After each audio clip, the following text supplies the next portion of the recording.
The rigging has been completed and we've got beautiful new shiny hardware and cables. We're really happy with the work that the riggers did. Look at that beautiful hardware. Anyway, they're gone and we need to continue working on boat projects, and one of our biggest projects today is that we need to switch the chain end to end. We've had the chain for about 3 years and there's definitely some corrosion that you can see. Some of the galvanization has come off. We need to flip it end to end, and we're hoping to do this without having to take it off the boat. We're hoping to just stack it up in the anchor locker where all the extra chain is and then just reverse it. So hopefully this will go well. Our chain is Peerless chain. It's made in the US. It's got a super thick galvanization on it. These links right here have a certain diameter. It's 10 millimeters thick for 3/8 inch chain. This is G43, which is hardened steel. And the tolerance before you have to change it from the manufacturer is 8.69 millimeters, so it can lose that much. Where it's going to lose it is in these areas right here where the chain's going back and forth. So that's the particular area you need to make your measurements from. This is probably lost maybe not even 1/2 millimeter. So it's in really good shape. What we're gonna do is we're gonna treat it with Corrosion X, the part that we're gonna put in the locker that seldom gets used. And what Corrosion X does is forms a bond with the chain, but it also prevents all types of galvanic corrosion. It penetrates it and changes the structure of it. So we're going to do that on as many places as we can. That alone is going to help. It's going to give us another 6 months or a year to this chain. It is hot, hot, hot. It's only 7 o'clock in the morning and it is blazing. So we're gonna get going. All right, I've tied the spinny halyard to the hoop of the anchor so that if anything goes really wrong, it's not going in the water. And then I've also tied the shaft head to the cleat here, so we should be good. And then I've put a towel down because you know how it is when you're working with anything near the water. Everything wants to go in the water, so we've got this blocked off, so any of the parts from the swivel will hopefully be saved in the event that they fall. Making some progress. Now I gotta clean out this locker.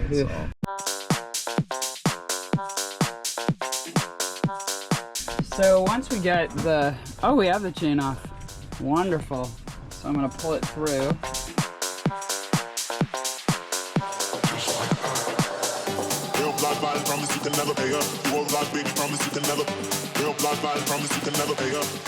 We got to the end of the chain and didn't realize that the rigging company put a little mini shackle on the bottom, which is not the smartest because it just sits in salt. So we're gonna have to cut this with a grinder for sure. No job is ever easy, right? When you start something, you go down all these rabbit holes. First obstacle done. So now we're good to go. We gotta put that through and attach it to the anchor now. So we've just put the end of the back end of the chain up through here, around, and now we are ready to connect it to the anchor again.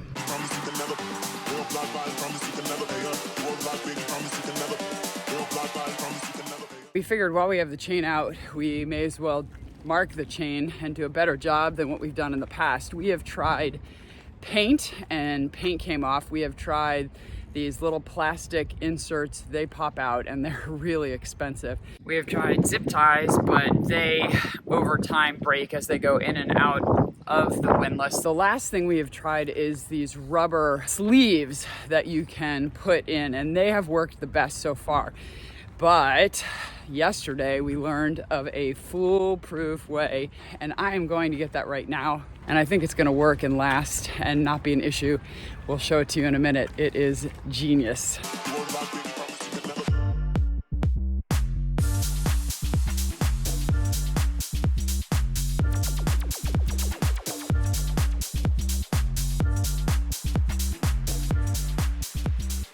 Very excited. Got all that we need to be able to mark the chain.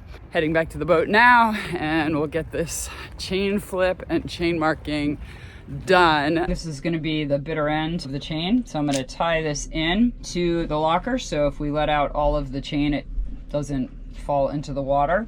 And I've got the pieces that I'm going to thread into the chain to tell how much chain we've let out. These were the old zip ties that we were trying. I've noticed I've put 2 on each one so that when one breaks we still know where to go. But this is the weave, and you can see this is the yellow webbing, the sheath that is being... And you don't even tie it in, right? It's, no, yeah, it just gets stays. Weaved through. So I'll show you. And how long is this piece? It's like a foot. Okay, like a foot long. Yeah. This is actually a really good section of the chain to see because it's got the 3 ways that we used to mark the chain that we've tried. This is the most expensive. These are about $1 a piece and they fit in the chain, but they pop out when it gets rubbed up against anything, so they don't last long. The zip ties were really nice, but they get clobbered when they go through the windlass. And then this is the latest one, these tags, and these actually work pretty well. But this method that we're doing now is going to be the best out of all of them. So what you do is you just weave it into the chain. So these are just nylon ropes that have had the core taken out and then burned on the end. So it gives way and will not impede the windlass. Right. So what you're basically doing is weaving it. So I hold it and just weave it into the links. And because it's being woven so many times, it's not going to come out because it's just going to be... So you don't even have to tie it in, which is the great thing. Right. It stays. It's just going to stay on its own because there's no way it's going to unweave. The ends might pop out, but that doesn't matter. The rest of it will not. So really easy to see. This is now marked, and that's it. Yeah, it's no numbers. It's a bright fairly color. Inexpensive. It's long, so you're not going to mess it. Yep, perfect. What's your favorite part of this job?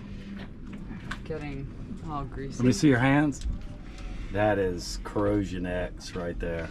Yeah, get it, girl. How did I get this job? I guess it's you and me on the boat and nobody else.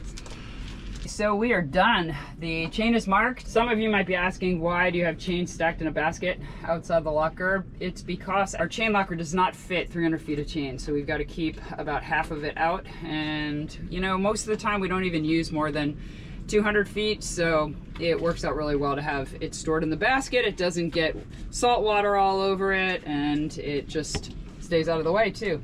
You need to make sure that it is stacked properly so that all 300 can be paid out. So you need to make sure that from this basket you go down to top, and then in there down to top. So that should be the first 150, and then it should be 150 down to 300. So just make sure you get that right, or you're going to be in for a big surprise when you try and drop your anchor. All right, the job is done. The anchor is back on the swivel, and we are ready to get out of here. One more thing off the checklist. So we've been using the new chain markers for a while now. We're gonna get in the water and see how they are performing. And you can see that with our anchor right under our ladder that we've got a lot of boat movement, a lot of chain movement. So this will really be the true test of how well these lines that are woven into the chain work. So let's go. All right, I have just finished looking at the chain and the chain markers that we installed by weaving through the chain. These are extras, but the ones that are down there. And what we discovered was that the outer sheath markers are lasting a lot longer and staying better in the chain than the cores. The cores, I guess, just don't have enough structure to keep them in the chain. So the ends have come out of the chain and they have also swollen a bit, which is surprising to me in the water. Maybe they have sand getting in them. The outer sheath definitely works really, really well. I probably would not use the cores again. Given an option, I would just get another color. I think what's happening and what I'm seeing even in the one in my hand right here is that there's a lot of sand that builds up inside the core, which doesn't happen with the outer sheath, and that then swells the size of this, which once it pops out of the chain is very hard to get back through. And this was just in the water for not very long, a couple of weeks. So other than that, these are working really, really well. If you find videos like this to be helpful, we really appreciate it if you could subscribe, hit the like button, share this with your friends, and leave us a comment. Comments really help us. So thanks so much for watching, and we'll see you next week.